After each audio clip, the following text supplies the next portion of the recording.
Welcome to the mobile home movement, where we showcase the beauty and affordability of mobile homes. Here we break false myths and share all the positive stories of how mobile home ownership transforms lives. I'm Franco Perez, and this is the mobile home movement. What's up, guys, and welcome to the mobile home movement. Today we have an amazing guest here today. We have Jenny Carlone. She has done a lot when it comes to Sunnyvale housing. I'm going to let her introduce herself. But yeah, for those that aren't familiar with who you are and what you've done here, could you tell us a little bit about yourself? Sure. So I'm the housing officer for the city of Sunnyvale. So I oversee all of the affordable housing development and special housing policy for the community. So mobile homes are a really critical piece of our housing stock in Sunnyvale. We actually have 3 of the largest mobile home parks in the entire state here in Sunnyvale. We have between 3,000 and 5,000 units, so there's a substantial stock.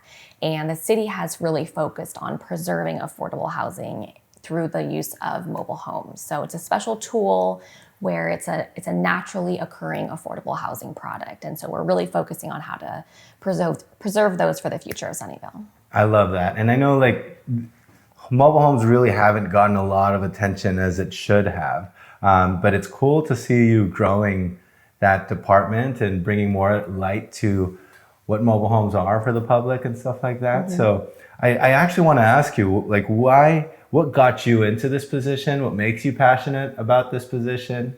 And yeah, how'd you get into it? Sure. So my background is actually in city planning. So I fell into affordable housing by a happy coincidence. I used to work for a different city in Southern California and just found that my passion was really more towards how can I support the community through city planning? And I found that that was housing.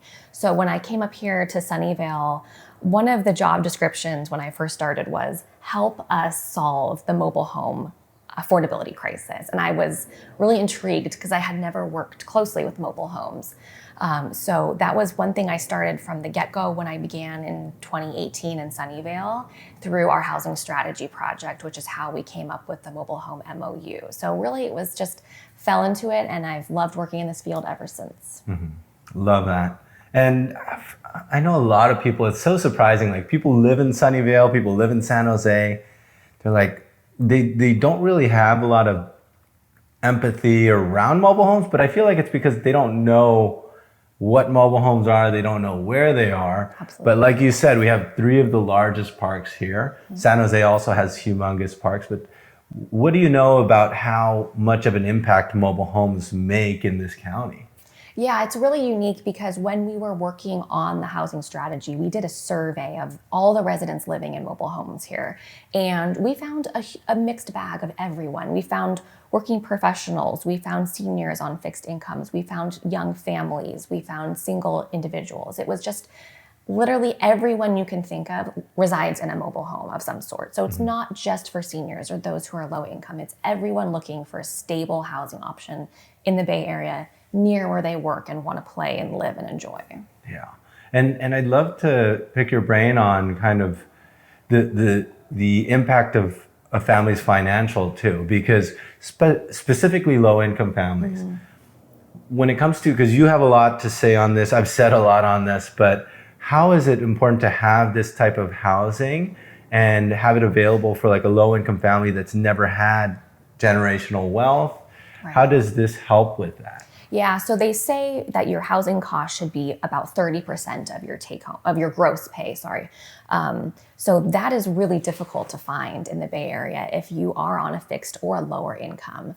So affordable housing and mobile homes offer that lower price point to get in, right? Mm-hmm. So you can get into a home in Sunnyvale for $200,000 or $300,000, which is just a phenomenal deal when you consider the market is $1.5 to $3 million.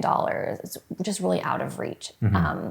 Down payment, monthly payment, those things are just hard to find. So when it comes to affordable housing, mobile home parks, it's a unique opportunity to get in the door of home ownership, save up, work towards something later if you choose to want a more standard housing product in the future. But it's a really great opportunity to get your foot in the door, Yeah. save up, and really start that process of growth. Yeah, yeah, because we see it a lot, or at least I see it a lot. Like people, they resist from home ownership because they feel like that's the only option. They rent, Yeah. and then they end up renting forever and Yeah. not seeing any social mobility from going from renting to ownership. Yeah.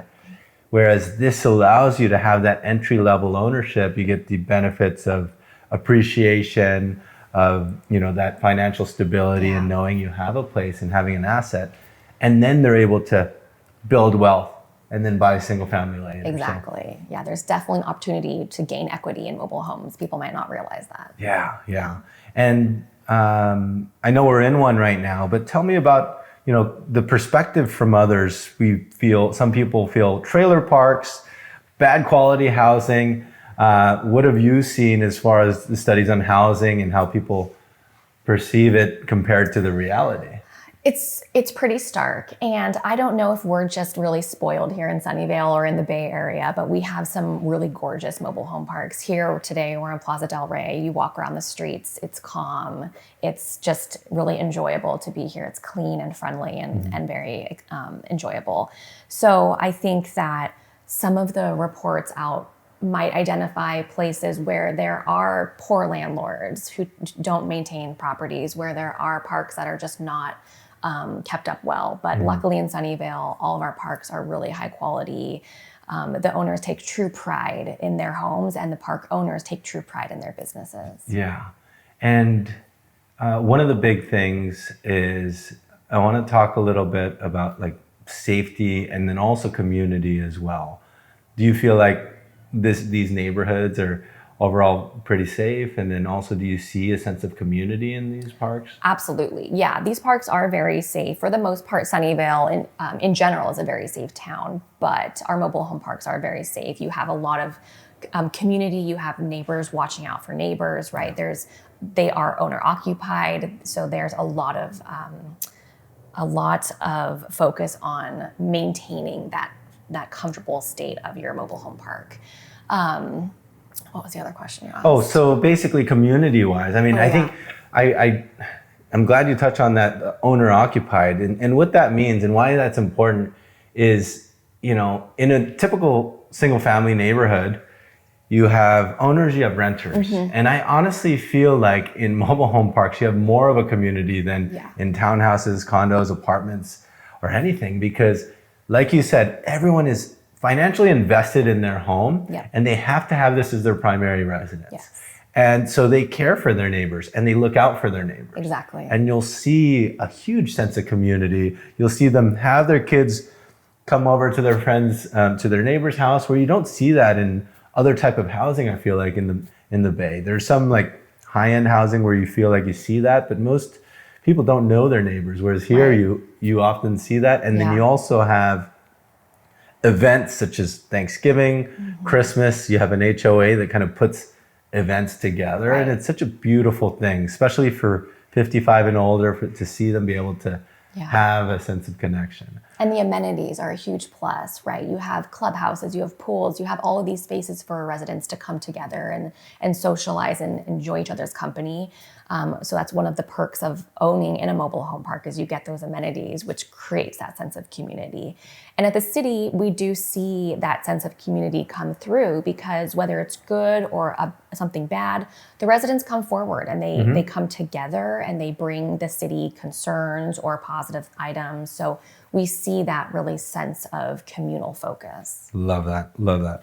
So now comes to a lot of the questions that the residents might have, right? So what are kind of Sunnyvale's priorities when it comes to the protection or preservation of mobile home parks? And then maybe after that, if we can touch a little bit, I don't know, I mean, I know there's a little bit of unclarity, like, hey, what if my park owner sells, and then would I just lose my whole home entirely? Right. And what do you kind of know about that? But could you touch on that a bit? Yeah, sure. So Sunnyvale has prioritized the mobile home parks we have now are sitting on land that is zoned for mobile homes. And in a non-technical way, that means the land it's sitting on can't be used for anything other than mobile home parks. So there's no fear of a developer coming, buying the land and building condos or something else on the land. It is specifically preserved for mobile home parks. So that is something the city did in the past 10, 15 years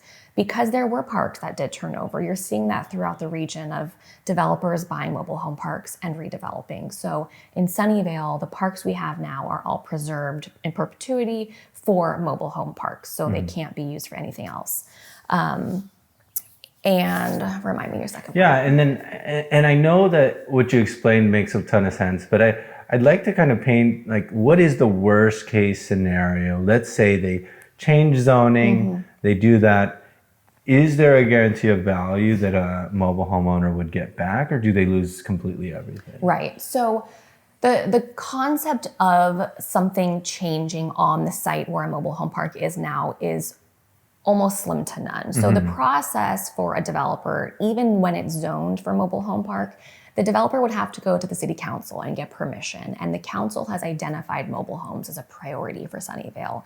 So really residents should not be concerned about that process because it wouldn't get through that point. The council is well aware of the importance of mobile home parks. So there's really limited concern about redevelopment in Sunnyvale. And then in terms of sale of a mobile home park to another property owner, that can happen. We see that from time to time. Parks do sell for one reason or another, but again, they remain as mobile home parks. They just transfer ownership. Got it. Cool. And for mobile homeowners and residents, a big concern is kind of the whole space rent scenario. I know, being in this business for years, there didn't used to be a rent control at all in Sunnyvale. And thanks to the help of you and a lot of other people, now there is, right? Right. Could you touch on a little bit of like what that is now compared to before? Sure. So in 2021, we adopted a mobile home memorandum of understanding, an MOU, and all of the ownership parks, there's 10 ownership parks in Sunnyvale, all of those parks are subject to the MOU.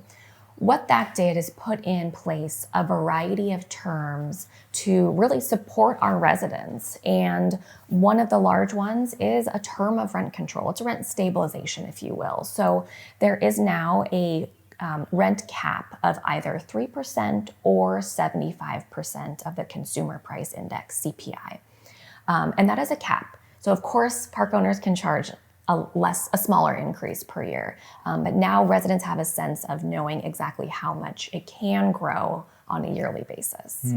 And I get this question a lot because like, hey, I know it might be obvious to you, but does the park control that percentage, or what controls that cap percentage? So the cap was negotiated through the MOU process. The MOU process had resident representatives, so for each park had representatives representing the residents that lived there. And then the park owner sat on that board. And we negotiated those terms, and that was agreed upon between the owners and the resident representatives of that maximum. CPI is based on inflationary economics, so that is outside of everyone's control. But we had years, as we saw, of really high inflation. And so luckily that 3% cap was in place. If we have years of lower inflation, there's again that flexibility for the park owner to charge between that 3% and then the CPI number. Gotcha. Cool. What were some of the biggest challenges you feel that you've had to come across kind of building that MOU and rent control? Yeah, so it was just really unique because a lot of our parks are very different in Sunnyvale. There's different concerns at different parks, and the residents made that really clear of what's going on in their neighborhood that we need to focus on. And so we're so grateful that residents were so involved in that process. We really heard about the concern of resale. People were really struggling to sell their homes, their mobile homes in Sunnyvale. So what we've done is enacted what we call a vacancy control. And so there is a maximum amount the park owner can charge you when you are selling your home. So the space rent between what the owner has now and what the future buyer of the mobile home is, the maximum is 15%. Before it could go, 500% increase overnight. So we've really capped that to make sure that those owners can sell their home and the new buyers can have a reasonable space rent in the future. Love that. So a lot of residents also care about like, hey, policies like this now, but what's policy like in the future? What are you kind of seeing as Sunnyvale's strategy onward? And basically, are there any new policies or updates that you see that might be valuable for a resident? So the MOU is a 10-year plan, so it'll go through 2031. So far, these past 4 years have been very smooth. We've received a lot of really positive feedback. A lot of people were able to sell who previously couldn't sell, or just, again, had that stability knowing what their rent was going to be year after year. So far, we've had really good success. I envision that agreement most likely3expanding into the future after this first 10 years, kind of a pilot program, if you will, right?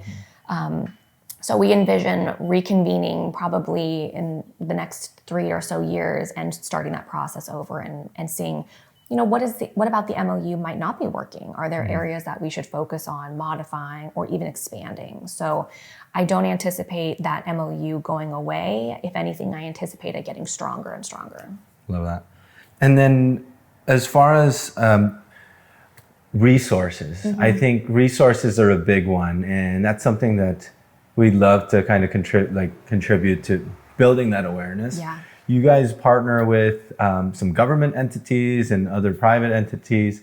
Let's say a resident has trouble or needs legal advice. What are some of the things that you've worked on or you've worked with to kind of help a lot of residents? Yeah, so part of the MOU, first off, is a safety net program. So residents who are struggling financially to pay their space rent or to pay a new pass-through has the ability to go to the mobile home management and say, here's my situation, please help me work through it. All parks are obligated to offer some sort of payment plan or support for the short-term financial struggles. So that's one huge piece. The city has also paid for mediation and fair housing services through an agency called Project Sentinel. All mobile home residents can work with Project Sentinel if they feel that their rent is being charged inaccurately, if they feel they're having fair housing violations, anything along those lines. Residents can go directly to them.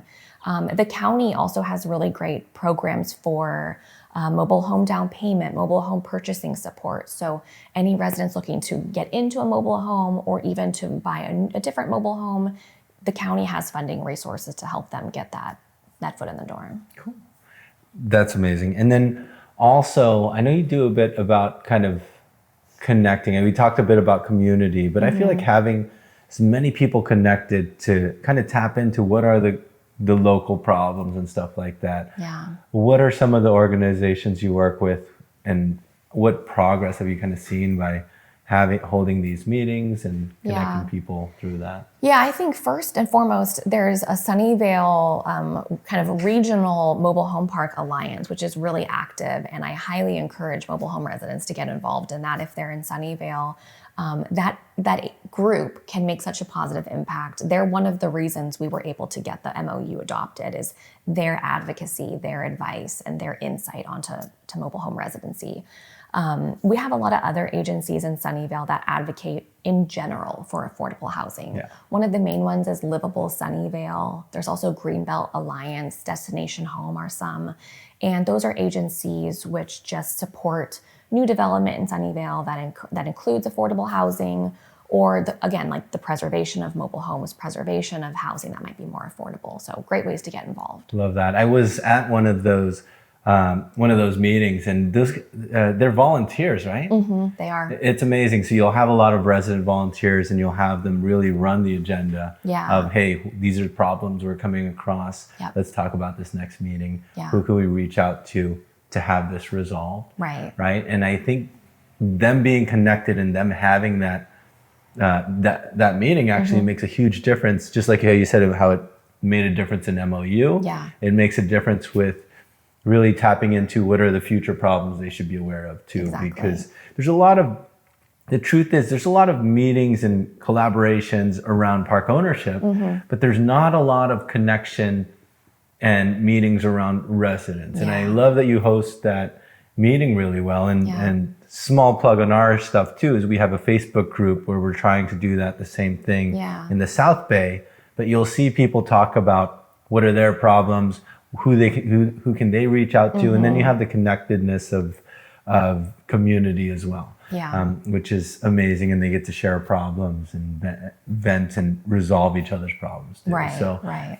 that's an underrated thing that I feel like people should have. Yeah, and it's unique because the residents on our MOU committee are, like you said, they volunteered, and there are still opportunities for certain parks to participate. So if you go on the city's website, sunnyvale.ca.gov, you can find your representative for your mobile home park on there, and you'll see some are vacant, and you can apply to represent your park at those meetings. It's only twice a year. It's not a huge time involvement. Yeah, I love that. There's a program that you brought up to me once when we spoke, which is about low-income families that have repair issues. Tell me about that. Yeah, so that's a really fantastic program. We call it our Minor Home Improvement, or HIP program. It's managed in-house in our housing division. It is federally funded and funded from the state of California. So we offer grants and loans to mobile home park residents, paint, energy efficiency. You can get roof, windows, any sort of lead abatement, mold abatement, termite damage, any kind of fix. I believe the caps on grants are about $10,000. We also have loans in case we need more substantial work. So residents can check that program out. You can email mobilehomes@sunnyvale.ca.gov to get more information, and I can connect anybody with our HIP program. Yeah, and any links we can add to the video and stuff too. Absolutely. What are some things that residents should be excited about in the mobile home space that is kind of having some progress on in your eyes? I think just in general, the fact that you can be part of a community, you can have that home ownership opportunity, and you can have that stability. In a world today that's far from stable, being a mobile home resident is that security and that stability that you can have while everything else can be crazy around you, right? Yeah. So here in Sunnyvale, it's a really great, safe opportunity. And so we highly encourage anyone who can to look into mobile home ownership. Oh, absolutely. I've personally, and I might ask you on any stories you're aware of, but so many times we have teachers that have been able to stay in the area. A lot of low income families be able to feel stable here, because the truth is people are moving out of this area because they feel like they don't have opportunity for ownership. And I helped this teacher, this single mother, that's been able to live here for so long because of that financial stability. And it's made such a big difference for her. But if she rented and she had no chance of owning a home, but that's really allowed for her to stay here. And it's such a beautiful thing. And these people deserve to have housing opportunity in this area. Right. But have you worked with a lot of, I'm sure you've probably heard a lot of stories of families that this has really impacted their lives, right? Yeah, when we were preparing the housing strategy and the MOU, we held a lot of outreach. Luckily, it was all pre-COVID, so we were able to really meet in person and have these experiences of learning everyone's story. And so we did learn a lot about who, like I said earlier, who is living in mobile home parks. It's not just someone who is low income or maybe a senior. Yeah. There's families, and families who, by living in a mobile home, they can live closer to work or closer to school or closer to family. And so that was just a really heartwarming experience to hear just how important every type of housing is, but especially affordable and naturally affordable housing really is. Yeah, I love that. Yeah. Anything that you feel like you'd like to add to our viewers in the mobile home space? I would just say residents are always welcome to reach out to the city, to me specifically, if they have any questions on mobile homes, or also reaching out to their resident representative, which again is on our website. We're happy to walk you through anything. We get all kinds of questions about the MOU. And so again, we're a resource for residents. We're happy to help. We can't provide legal advice, but we'll do our best to support you and get you the resources that you need. Love that. Well, thank you so much for being here. I know a lot of listeners are going to really find value in this. And then they might even have questions for us later down the line, and we might do a second one with you. That sounds great. Yeah, I appreciate it. So thanks, Jenny. Thank you. And thanks all for watching. Take care.